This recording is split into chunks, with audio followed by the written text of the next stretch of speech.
Заради штрајкот на грчките цариници, товарниот сообраќај кон соседна Грција денеска беше целосно затворен на трите гранични премини Евзони, Дојрани и Ники.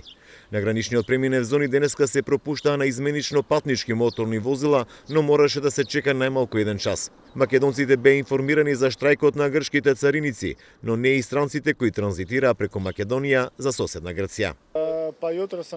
Утрово дознав дека штрекуваат. Кога доаѓав наваму ми кажа дека постои можност да не поминам и дека ќе имам проблеми. Упатен сум во тоа. Што да правам? Морам да одам за Грција.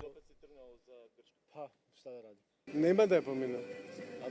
Имам средба со еден деловен партнер од Грција, ќе го земам со мојата кола и ќе се вратам назад. Нема да одам од другата страна, ќе се вратам од назад, да не иди пешки од нивната доктор.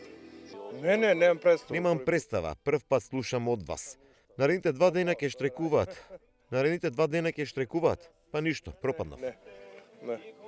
Први пат чувам.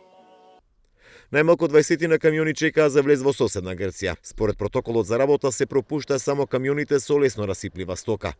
Според првишните информации, цариниците во Грција штрекуваат заради повисоки плати и дополнителни бенефиции, зашто поддршка добија од синдикатот на вработените во јавниот сектор во оваа држава. Грчките цариници ќе штрекуваат и во текот на утрешниот ден на трите гранични премини кон соседна Грција и утре ќе биде блокиран тешкиот товарен сообраќај. Штрајкот грчките цариници, кој е предупредувачки за тамошните власти, го почнаа на полнок и ќе трае до утре вечер до 24 часот.